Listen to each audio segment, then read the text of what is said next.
पाटील, तब्येत कशी आहे तुमची, प्रकृती कशी आहे?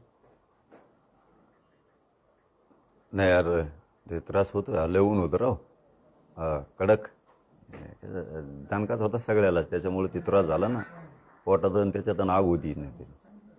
पण हे सलाईन ते सुरू केल्यापासून आता थोडं बरं वाटतंय, पण ते आग आणि ते खूप होती, लय ऊन होतं. सरकारनं काही सरकारकडे तुम्ही मागण्या मांडलेल्या होत्या, तर त्या किती मागण्या होत्या, किती पूर्ण झाल्या काय? आता सगळ्याच मागण्यांविषयी आपण त्यांच्याकडे 10-15 होत्या, त्याविषयी सगळ्यांशी आता त्यांनी चर्चा केली, आणि ते ताबडतोब केलं नाही ना, दिवसभर रात्रभर सारखं सुरू होतं. ते आले ना आम्ही ऐकलं असं पण नाही. सगळ्यांना विचारू, तज्ज्ञ अभ्यासक, काय समन्वयक, मराठा समाज, हे जे ज्ञानी त्यात होते काही काही, त्यांना सगळ्यांना विचारून आपण ते सगळे खलबतं करून ते मान्य केलं आहे. आणि आता उद्याच्या मंगळवारपासून आता हे सगळ्या सूचना आदेश सरकार स्तरावर, अधिकारी स्तरावर निघायला सुरुवात होतील. कारण 58 लाख नोंदी ह्या लय महत्त्वाच्या होत्या. कारण 58 लाख नोंदीचे जर प्रमाणपत्र दिले तर 2.5-3 कोटी मराठा समाज आरक्षणात जातो आहे. त्यामुळे ते प्रमाणपत्र घेणं खूप गरजेचं होतं, कारण तो पूर्ण राज्यभरातला विषय होता. पुन्हा त्यांनी टाळाटाळ केली असती, अनेक अडचणी आल्या असत्यात. आता ते म्हणले की आता ते प्रमाणपत्र द्यायला सुरुवात करतोच राहिलेले, 58 लाख नोंदी सापडलेलेचे, आणि व्हॅलिडिटी पण म्हणजे काय होईल, एक बाजू पक्की होऊन जाईल आपली. दुसरं होतं की हैदराबाद गॅजेटियरचं त्याच्यात SOP देणं, कार्यपद्धती चांगली करणं गरजेचं होतं. त्यामुळं आता ते पण सुलभता त्याच्यात आणून आता तेही प्रमाणपत्र वाटप होतील, त्याचे आदेश काढतो म्हणे आम्ही.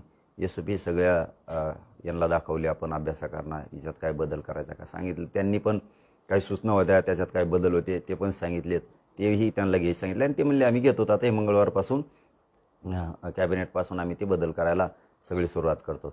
त्यानंतरचं सातारा संस्थांचं गॅजेटियर, कोल्हापूर, औंध, पुणे, ह्या बॉम्बे गव्हर्नमेंटचं गॅजेटियर, या सगळ्या संदर्भात आता ती कारवाई सुरू करायला. ते म्हणजे 1 महिन्याचा वेळ द्या, म्हणजे काय होईल, सातारा संस्थांचा JR काढण्यासाठी, म्हणजे ते कोर्टात जाणार नाही, चॅलेंज होणार नाही या संदर्भात. आणि आम्हाला वाटलं की ठीक आहे, चला वेळ देऊयात. नाही दिला आपण महिन्याचा, तर ते म्हणते आम्हाला चांगला JR काढायचा होता, तुमच्यामुळं आम्ही गडबडीत काढला. मग ते देवेंद्र फडणवीस साहेबसुद्धा म्हणले ना, गडबडीत काढलं तर फक्त प्रसिद्ध होईल, म्हणजे प्रसिद्धी मिळेल, मग त्याचा फायदा काही होणार नाही आहे. आणि 1 महिन्याला थांबून जर काढला तर ते समाजाच्या हिताचा राहील, असं स्वतः मीडियासमोर मुख्यमंत्र्यांचं ते स्टेटमेंट आहे. त्यामुळे ठीक आहे, महिन्याने द्या, काय 70-80 वर्ष नव्हतंच ना, तर 1 महिन्याने दिल्याने काय फरक पडतो, ते पक्कच देतील ना. मग या हिशोबानं गुन्हे झालेत महाराष्ट्रातले सगळे सरसकट गुन्हे, त्या संदर्भातल्या काही कलमा किंवा असे अनेक विषय, ते गुन्हे मागं घेणे, याबाबत चर्चा केली. बलिदान गेलेल्या कुटुंबाच्या नोकऱ्याचा तो JR, तेही आता 15 दिवसाच्यात राहिलेले पैसे आणि ते सगळं क्लिअर करून देतात म्हणून सांगितलं आहे. मराठा आणि कुणबी मंत्रालय सेपरेट असलं पाहिजे मराठा समाजाच्या समस्यासाठी, म्हणून तेही विषय झाला. शिंदे समितीची मुदतवाढ, असे EWचे विषय, त्या अधिसंख्या पदं निर्माण करायचे, काही ECBCचे विषय होते, काही सारथीचे विषय होते, महामंडळाचे विषय होते. आता ते सगळे परताव्यापासूनचे सगळे विषय सुरू होतील. शिंदे समितीला मुदतवाढ आवश्यक होती, ती काम म्हणजे नोंदी शोधणं गरजेचं होतं. अशा मागण्यांच्या बाबत सगळी ते आता मंगळवारपासून सगळी सुरुवात करायला. बरं, यावेळेस जर समजा तुमच्या दृष्टीनं, ज्याला तुम्ही नजरअंदाज करणं, दुर्लक्षित करणं असं म्हणता, असं जर सरकारकडून होत असेल तर मग तुमची पुढची भूमिका काय असेल? नाही, मी मग सांगितलं रेटे खात्यांमध्ये, आता इथून पुढं बार केल्यावर एवढं सोपं असतं का मग? विश्वास ठेवणं न ठेवणं. आता हे त्यांनी मसुदा आणला होता, ड्राफ्ट आणला होता तयार करून, त्या ड्राफ्टवर दिवसभर चर्चा झालेली, आणि रात्रभरसुद्धा ते करायचं नाही करायचं. ते म्हणले तुम्ही फक्त आत्ता सांगा, यानुसार आदेश आणि सूचना सरकारकडून काढायच्यात, अधिकाऱ्यांकडून काढायचं, लगेच काढतो. पण म्हणलं ते बघून तर घ्यायला लागेल, पुन्हा आपण म्हणायचं काढा, आणि ते निघाव चुकीचं. म्हणून ते अभ्यासकापुढं सगळं ठेवलं, काही समन्वयकापुढं ठेवलं, काही समाजातले काही हुशार लोक होते त्यांच्या पुढं ठेवलं. जेव्हा ते म्हणले काही बदल करायचा, त्यात काही हे असं ठेवायचं, आणि त्याच्यानंतर दिलंय. मग ते आता त्यांना सूचना आदेश काढायचे शासन स्तरावर, मग आता त्यांना हात म्हणावं लागेल ना त्या ड्राफ्टनुसार. आता हा म्हणलो तर मग रविवार होता, ठीक आहे, सोमवारपासून सुरू होईल ते सगळं काम. मागे 1 महिन्याचा कालावधी दिलेला होता, मात्र 10 महिने होऊन गेले होते, तुम्ही स्वतः सांगितलं होतं. आता या 1 महिन्यात होईल का? तुम्हाला विश्वास आहे का यांच्यावर? दिलेल्या वेळेत तो विश्वास ठेवूच, नाहीच केलं तर लढायला मी सज्ज आहे ना माझ्या समाजासाठी पुन्हा. पुन्हा एकदा रस्ता नाही, मग आता चांगल्या कामाला शेवट नसतो, वाईट कामाला शेवट असतो. त्याचा द एंड होतो वाईट कामाचा, चांगल्या कामाचा कधीच होत नसतो. त्याला चांगल्या कामाला शेवट नसतो, सारखं लढावं लागतं तेव्हा चांगलं होत असतं. आणि चांगल्या कामाला शेवट नसतं, आणि नसला पण पाहिजे चांगल्या कामाला शेवट. काँग्रेस नेते विजय वडेट्टीवार असं म्हणतात की आता हा जो निर्णय ओबीसी बांधवावरती अन्याय घडणारा आहे, त्यामुळे ओबीसी सुद्धा रस्त्यावर उतरेल असा इशारा विजय वडेट्टीवार यांनी दिला. आणि सरकारवर देखील त्यांनी टीका केली की सरकार हे डबल ढोलकीसारखं वाचतंय. आणि ते लई करी ढोलकी होय. उगा काय तुमच्या सत्ता होते तेव्हा कुठं गेलता, तेव्हा लय ओबीसीचं कल्याण केलं होय. तो सरकार होतं तेव्हा काय तर पाळणा बांधून दिला तेव्हा झोका ओबीसीला. काही बोलायचं उगा आपलं. हे आलं की याच्यावर बोलायचं. हे बी धडाचे नाहीत, हे काय ओबीसीला यांनी काय पाळणा बांधला नाही, मराठ्याला बी काय झोका बांधून दिला नाही. आलेले बी आपल्या जनतेला कळा ना काही ओबीसीला आणि मराठ्याला.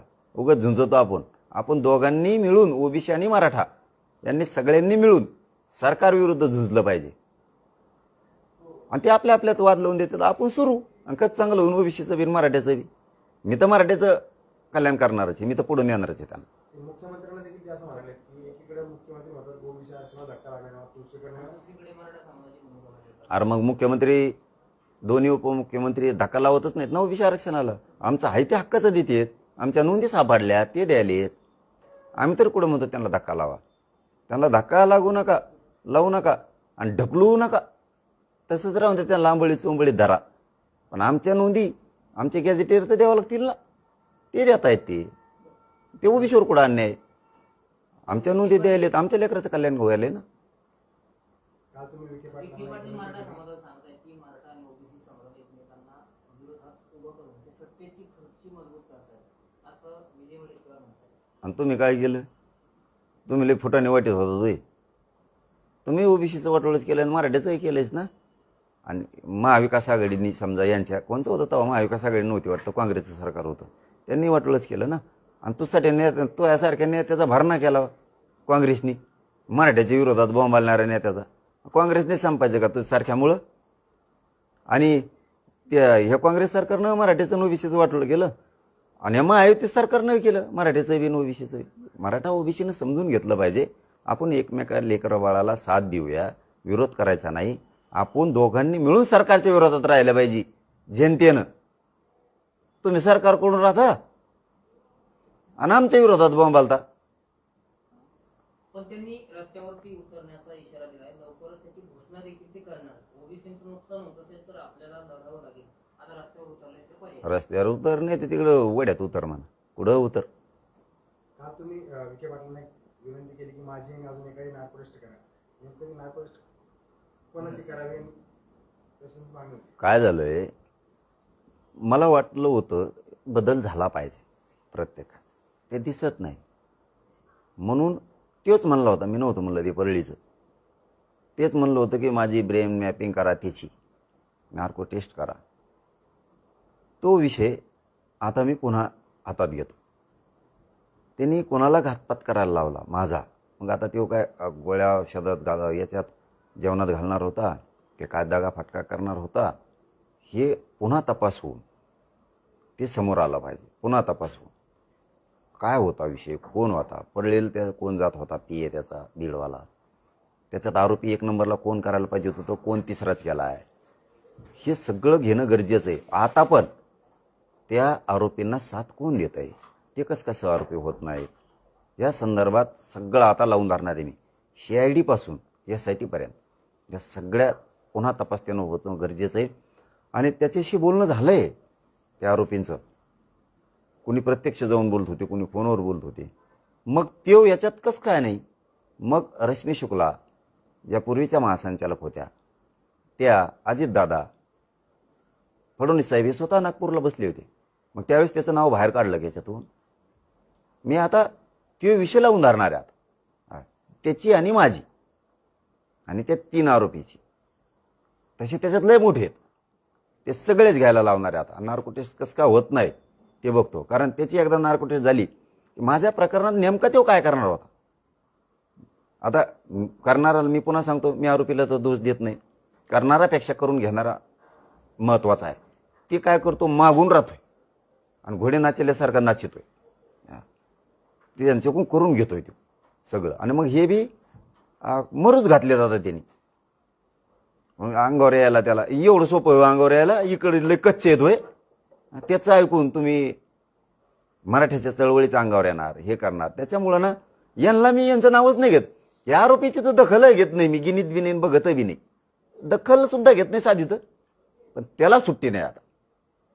परळीवाल्याला, त्या धनंजय मुंड्याला सुट्टी नाही आता. त्याची नार्को टेस्ट माझी कशी होत नाही आरोपीची, हे मी फुल लावून धरणार आहे आता पूर्ण वेळ. ते कसं होत नाही ते बघतोच आता. कारण त्याची एकदा नार्को टेस्ट झाली.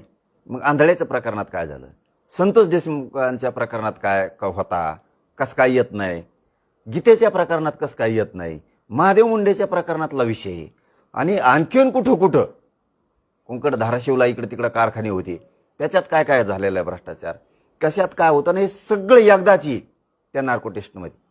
म्हणजे माझ्या नार्को टेस्टच्या या प्रकरणात बाकीचं सुद्धा सगळं लफडा येणार. त्यामुळे हे होऊनच जाऊ दे आता. तू मरू घातलंय वय यांना, मरतेन तर लोकांचे मरतील, मरतेन तर मराठ्यांचेच मरतील.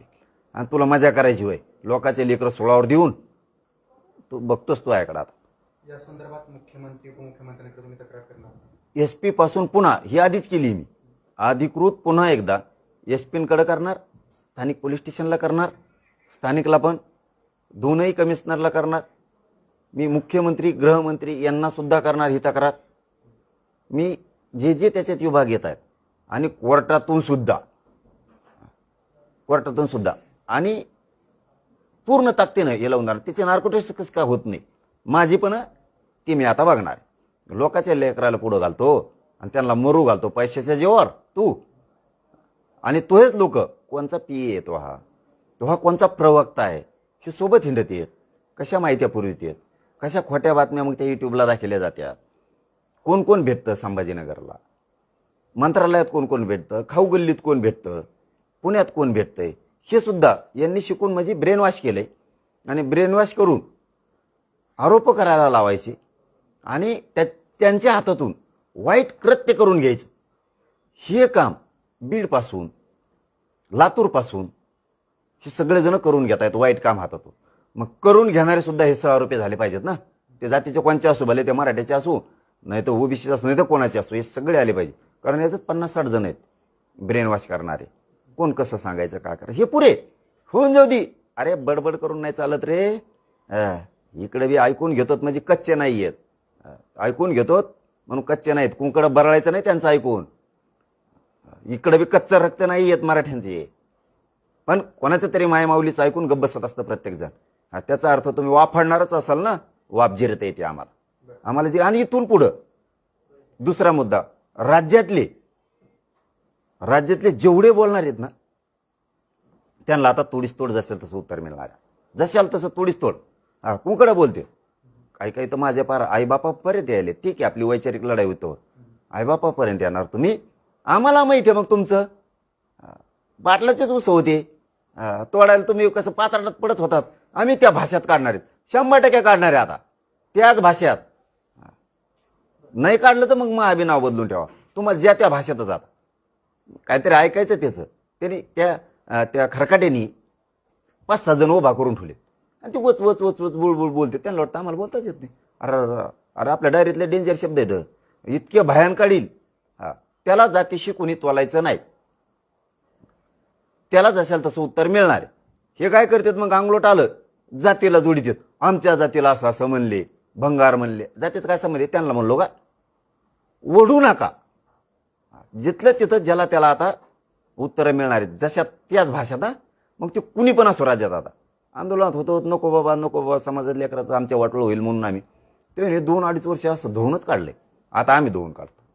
बरं, पण तुमच्या आंदोलनाची टीका होते, सरकार लाचार होताना पाहिलं, माकडाप्रमाणे विखे पाटील उड्या मारताना पाहिलं आणि केलेलं पाप धुण्यासाठी प्रसाद लाड जरांगेकडे गेले असं लक्ष्मण हाके यांनी म्हटलं. ते माकडावरून उड्या हाणते तर तुम्ही माकडीन व्हा त्यांच्या पुढं. नाही त्याला एवढं बरोबरी करायची. ते माकडावरून विखे पाटील उड्या हाणते तर आपण माकडीन व्हायचं, त्यांच्या पुढे जाऊन उड्या आणायचं, झालं. एकदा दोनदा शेपूट जरी हालिलं तरी माकड बरोबर काम करतो. सरकार अस्थिर करण्यासाठी, मुख्यमंत्र्यांची खुर्ची अस्थिर करण्यासाठी हे सगळं चालू आहे. ते म्हणतात सरकार अस्थिर करण्यासाठी. ते आणखीन एकदा सांगतो बाबा, मी याच्यावर बोलत नाही, मी त्याची दखल घेत नाही. मी कोणाची दखल घेत नाही, पण बाबा स्वतःच्या जातीसाठी लढाव, गरिबांच्या लेकरांचे लय वाटलं होते धनगराचे. हेच काम आधीच केलं असतं, आमच्या काही विरोधात करीत नव्हती उडी उद्रीत बसून. हेच एसटी आरक्षणासाठी केलं असतं तर आत्तापर्यंत कल्याण झालं असतं त्या लेकराचं. करीनात का आमच्या विरोधात? मी 1.5 वर्षापूर्वीच एक गोष्ट सांगितली होती, तुमच्याकडे सगळा रेकॉर्ड आहे त्याचा, की कोणाचं ऐकून आपण शिवबोळूया, विनाकारण नाराजा पसरून देऊ नका. त्याचं ऐकलं, नाराजी पसरले उडीगुद्री आणि अंतरवाली किंवा मराठा समाजात. काही गरज नव्हती ना या गोष्टी करायची. आम्ही हे पण सांगितलं होतं त्याच वेळेस, आमचा शिवभाऊ जर ओबीसीचा मोठा नेता झाला तर आम्हाला आनंद होईल. उलट हे कोण कुंकडून आम्हाला धामाचं त्या परळीवाल्याचं ऐकायचं आणि त्या लाभार्थी टोळीचं तेवढे कमेंटच्या जीवावरच करायचं. कमेंटच्या जीवावर नसतं, ते धनगराच्या आडून गेलं ते आणि साधून घेतात. ते लाभार्थी टोळीला कामच तेवढे, त्यांनी सगळ्या जातीचा त्यांच्या देवारा करून टाकला त्या लाभार्थी टोळीचा. नाही तर इतके माया दाखवत होते, मराठा समाज इतके प्रेम करायचा, इतके माया करायचा ह्या समाजावरती, त्यांच्या वंजारी समाजावरती, आणि ते पण मराठा समाजावरती. यांच्यामुळे झाली ना दुरी तयार. यामधल्या लाभार्थी टोळीमुळे याला हान, त्याला मार, त्याला कुठे याच्याकडून पैसे वसूल कर, त्याच्याकडून कर, झाला देवारा सगळा. यांच्यामुळे ती माया कमी झाली ना मराठ्यांची त्यांच्यावरची. यांनी तेच घडून आणलं इथून मागं. ते उडी तर तेच केलं उडी गुजरीत. पण ते शाने झाले तर अशी माहिती कळती बरं का, मला माहीत नाही. म्हणजे आता उडीगुद्रीपासूनचे मराठवाड्यातले सगळेच असं माहिती मी ऐकलं नाही, पण तरी मी याच्या स्टेटमेंटला कोणत्याही दखल घेत नाही आणि कधी घेतली नाही, घेणाऱ्यांनी मी मोजित नाही. पण 2 दिवसापूर्वी असं बोलले की तुम्ही शेतकऱ्यांच्या प्रश्नासाठी उपोषण करावं, मी स्वतः तुम्हाला साथ देतो, मी स्वतः येऊन बसतो. मी आपला खंबीर आहे शेतकऱ्यासाठी, सगळ्यासाठी. म्हणजे इकडे कर मराठ्याला आरक्षणाला विरोध आणि तिकडे येऊन बस माझ्याजवळ.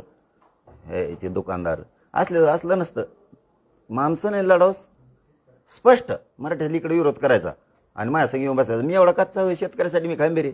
तू तिकडेच बस, परळीवाल्याचं ऐकून तो चलून दे. 3 दिवसांचा वेळ तुम्ही वाढवून परळीवाल्याचं ऐकून मराठ्याचं वाटोळ कर, ओबीसीत मराठ्याचं वाटोळ कर आणि धनगराचं वाटोळ कर, चलून दे तो त्याचं ऐकून. तुमच्या मागण्याबाबत तुम्ही अजून 3 दिवसांचा वेळ वाढवून घेतलाय काय एकंदरीत? नाही, मला वाटतं मंगळवारपासून पूर्ण कामाला ते मागण्याला चालना देणार. आणि तसे त्यांचे शब्द आहेत आणि ड्राफ्ट पण आहे आणि त्याच्या सूचना पण आता मंगळवारपासून निघणार आहेत. ते ड्राफ्ट आपल्याकडे येईल ना आता मंगळवारी आपल्याकडे ड्राफ्ट येणार. मी तुम्हाला सगळ्याला दाखवणार, ते इथंच दाखवतो. कारण आता लय ऊन लागल्यामुळे त्याच्यामुळे डॉक्टर म्हणते ते काय कोण झाले, ह्याला लय काय झाले कोणाला माहीत, काय कोण झालं म्हणते. त्यामुळे 1-2 दिवस आता आराम करावाच लागणार. ते आलेला ड्राफ्ट मी दाखवतो ना, तुमच्या समोर होणार फाईट, तुमच्या समोर फाईट होणार. चलो, धन्यवाद.